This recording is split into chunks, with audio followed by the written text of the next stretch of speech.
Hey guys, welcome back to my channel. So I'm going to discuss with you all my business, why it is I was missing for the past couple of weeks. So stay tuned.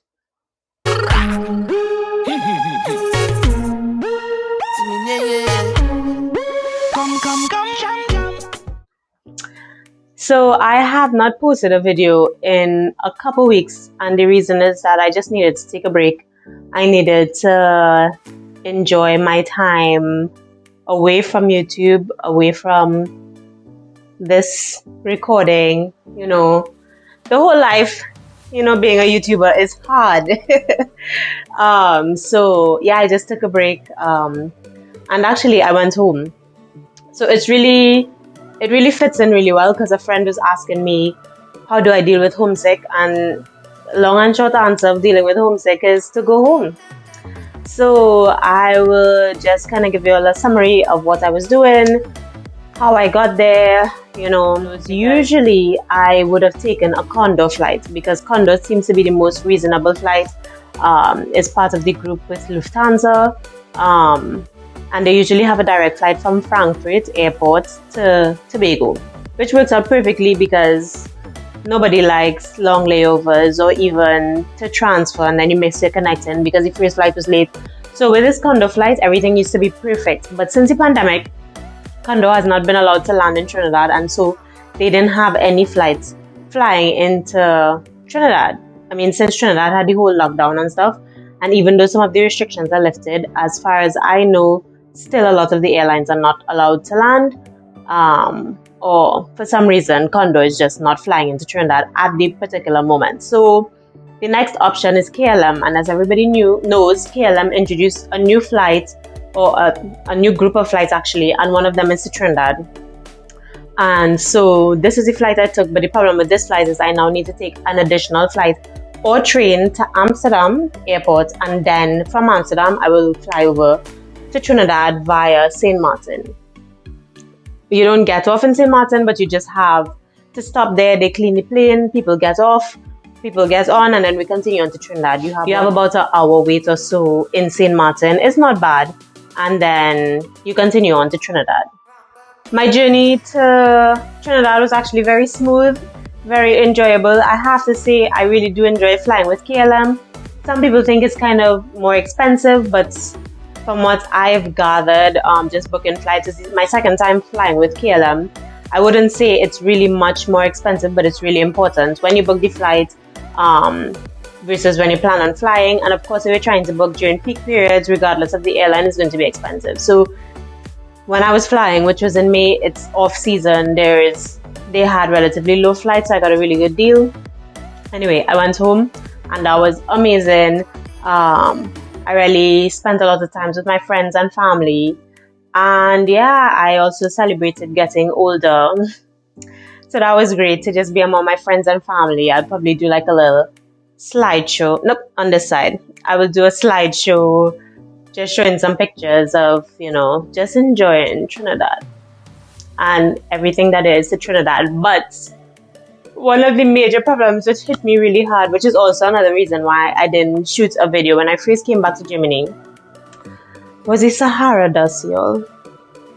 And whenever I tell my friends from Europe or from, I don't know, this side of the world that Sahara dust is seriously affecting us in the Caribbean, people think that I'm exaggerating. Y'all are suffering in that Sahara dust. Like, I couldn't imagine. Luckily, I don't have sinus problems, but I do have respiratory ailments, as well as I have sensitive eyes, and I just got like dust got in my eye, and it was just like a disaster. My eye was swollen, my eye is still a bit swollen, and I'm dealing with that. But y'all are really going through it with that Sahara dust. I don't know how y'all are doing it. It's hard.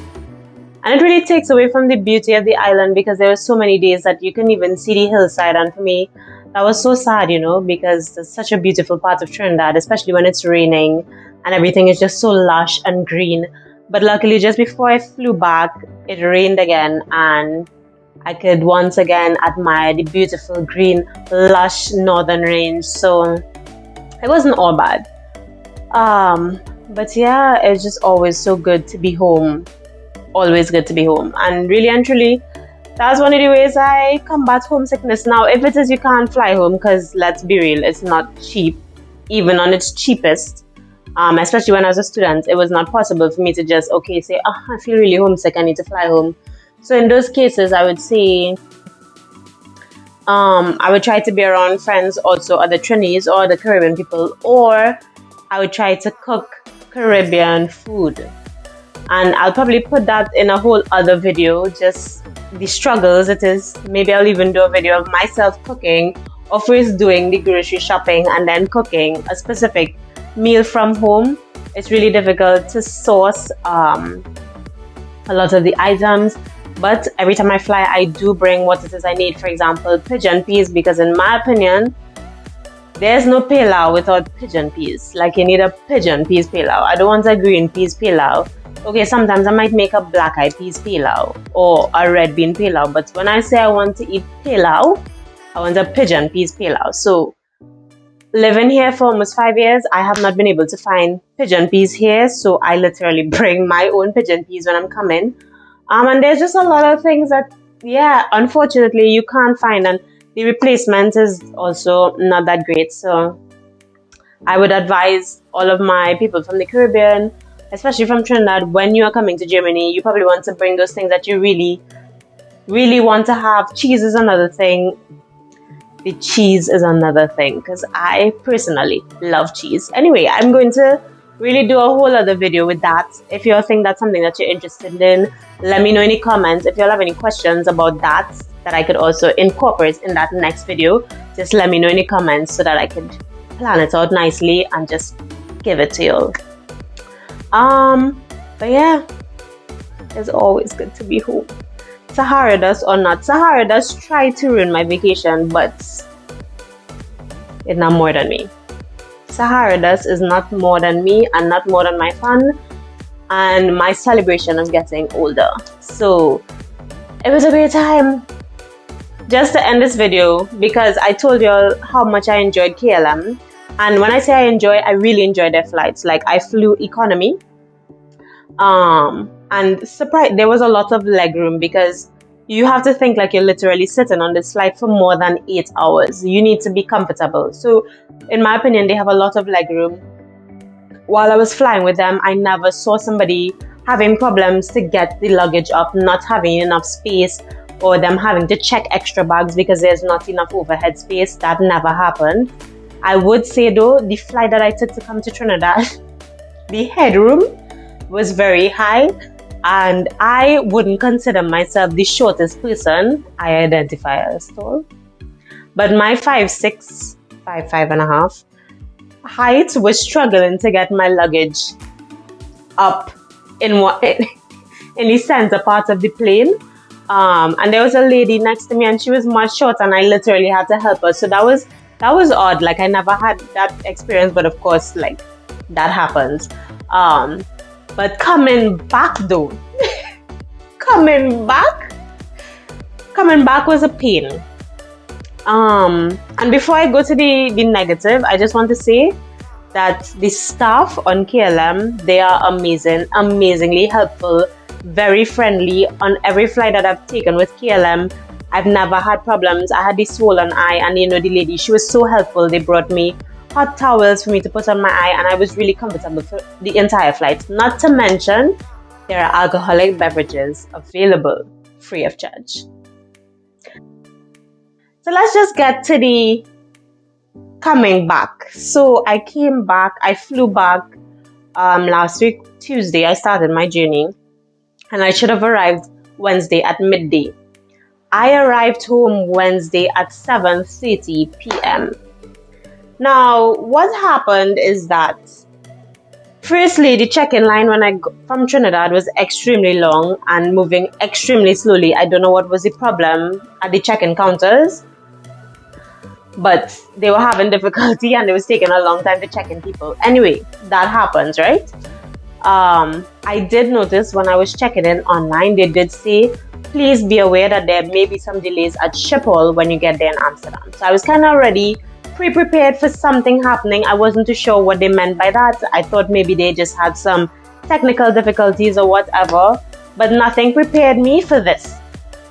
When you get off the plane, first I should say when I got off the plane, what I like to do is I like to freshen up first, go to the bathroom, brush my teeth, use the toilet, wash my face, because you've been on a flight for over 8 hours. You know, you look like crap. So I just washed my face, kind of freshen up. And I'm so glad I did that, because directly after I have to go through security check, and the disaster that was security check was unheard of. There was just a crowd of people trying to get into security, and the line, it est. So like, it probably had like maybe 7 or 8 S's like this, 8 times. And then the length of the S, I really felt like I was in Miami Airport. If you've ever been to Miami International Airport, you know what I'm talking about. And the line moved so extremely slowly. And this was not for immigration, guys. This was for security. So, and they have a really nice fancy security system. So I was really amazed. But anyway, I stood in that line for about 2 hours, because we landed at 8:30 and I got out of security at 10:30. I had a flight to catch at 11. So I checked the board, the departures board, and I saw that my flight was boarding. So from security, I started running. Now, if you don't know me, I am not a runner. Yes, I am quite fit. I go to the gym, but I am not a runner. So I am looking like a crazy person running through the airport. And then I also had to go through passport control. So luckily, there was nobody at passport control. So I ran through passport control. They stamped my passport. I continue running. I was probably running for, I would say, somewhere around 6 to 8 minutes. As I said, I am not a runner. So by the time I get to the gate, I am fully panting. I am drenched in sweat, because I just woke up from a very long flight and ran a marathon, in my opinion. So I am going through it at this point. I noticed that nobody is walking past the lady, who checks tickets. I'm like, oh my gosh, they stopped boarding my flight. Or maybe I have the wrong gate, because everybody is so relaxed at the gate, no line, nothing. So then I go to the board to make sure that I had the right gate. I did have the right gate. When I returned, she was announcing that your flight has been cancelled. So my flight to Düsseldorf was cancelled, and they asked everybody to stay at the gate until you get an email from KLM in the next half an hour. And then half an hour later, no email. So people started crowding by her again. I'm like, I'm not doing the crowds. It's COVID. So I then go online to see if they've updated it online, and they did, and they rebooked me on a flight for 9:40. Remember, guys, I told you I was supposed to have this flight at 11. So right now it's probably around 11:20. They rebooked me on a flight for 9:40 p.m. So this is unacceptable. So I go to the desk and I said, well, what are the other options? Because literally Düsseldorf is 3 hours driving away. Like, are you renting cars for people? Because you can't tell me that I need to sit in this airport until 9:40. And y'all are not giving anybody a reason. Y'all are not saying why it is our flights are being cancelled, why our flights are being delayed. Y'all are just telling people your flight was cancelled and I've rebooked you. Like, it's not acceptable at this point. So that lady told me she understands my problem. Maybe I could take. And then I said, okay, what are the options? She's like, well, it's up to you. I'm like, is it possible to take a train, to take a car? She's like, it is possible to take a train and they send your luggage later. I'm like, that sounds cool. Where to go? She tells me where to go to get my plane ticket changed to a train ticket. That sounded great. So I head down to transfer desk T2, another line. At this point, I'm just like, you know what? Let me just stand in the line, because the worst is that I would just leave here at 9:40 p.m. So I stood in that line for another 2 hours. When I got to the head of that line, they're like, oh, you need to get your luggage from the luggage hold, because your luggage is not allowed to fly unaccompanied. Now, I should have known this. It's not my first rodeo. But the lady at the gate seems so confident that they're going to send my luggage, And I'm just thinking, my luggage is borderline overweight. So it will be a struggle. But you know what? I am strong, and it's a struggle that I don't mind. So I stood again, probably for another hour, for them to get to the head of a next line for them to be able to bring my luggage. All in all, it was just a really long journey and another 4-hour train ride to get me home. And I'm like, KLM, why? Like, what happened? So then I did some Googling on my own and I found out that they're actually having a lot of strikes and problem with staff at some of the airports, not just Schiphol airport, but other airports in and around Europe. They're having problem with labor staff and also the unions. And so a lot of people are not coming to work, and it was just really difficult. I mean, I admire the KLM staff that came out, the ones that were actually, taking over for the airport staff that were not present. They really did help. But those lines, those delays, those cancellations, my goodness, it will drive you insane, especially if you are new to Europe, you've never been, because I met several people, they've never been to Europe and they're just totally lost, like they don't know what to do. And yeah, it was just hard, but I was grateful to get home safe and sound. And yeah, nothing's going to spoil my good trip because I had a great vacation and I'm ready to get back to work. So that's all I had for you guys in this video. It's probably a bit of a rant coming towards the end there. Sorry, not sorry. But if you would like to see more content from me, don't forget to like, comment, and subscribe. You see that middle comments? Because I noticed I asked you all to comment, nobody comments. Like, it's literally free. Just comment what you think. Let me know. Yeah, and I will see you guys again next week.